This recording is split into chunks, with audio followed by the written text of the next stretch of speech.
think from the debate we had, issuing a couple of overtly political, ministerial level statements that give significant weight to the desire to promote development in needed areas. And because of the way the system currently operates, those statements would have to carry weight in the decision-making process, so they can have an immediate impact. It's not actually just words. The process has to use those words and is required to use those words in a really meaningful way. So they can make some immediate and easy impacts, whether it's green belt, whether it's housing targets or whatever, but just go for it and issue those statements that align with what they're saying at the campaigning stages.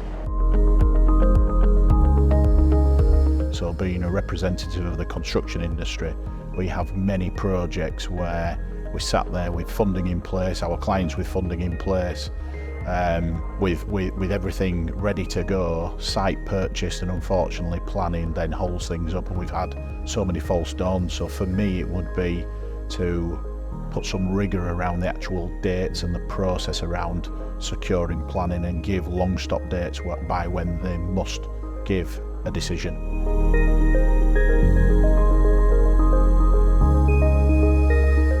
The one thing that the new government coming in could do that would make a material difference to the built environment would be to give much greater clarity and weight to the existing MPPF. So things like the tilted balance, definition of very special circumstances as it relates to green belt, and things like reintroducing housing targets for local authorities in one fell swoop in a ministerial statement and issuing of guidance would make a significant difference to housing delivery and confidence in the market as it relates to the new government.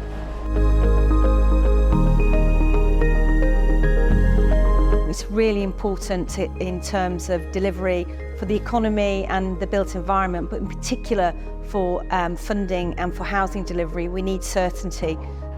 So I would say, give us some certainty.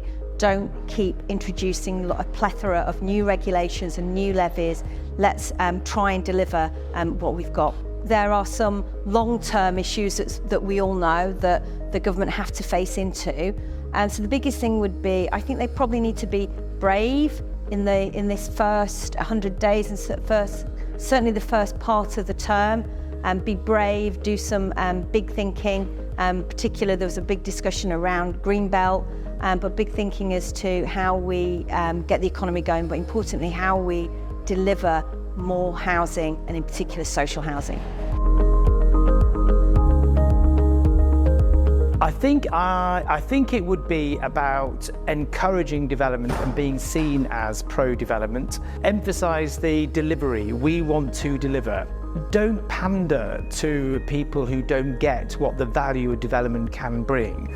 As often the case that once development happens, despite objections to it, those objections don't then actually manifest themselves again. People actually realise that once the change has happened, the changes, if done in a good way, are beneficial.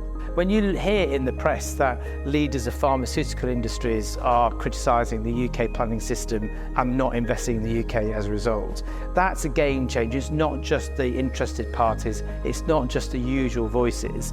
And the take for today was that there was a desire for reform and some positive ideas as to how reform could come about with relative ease, and I think that was a good thing.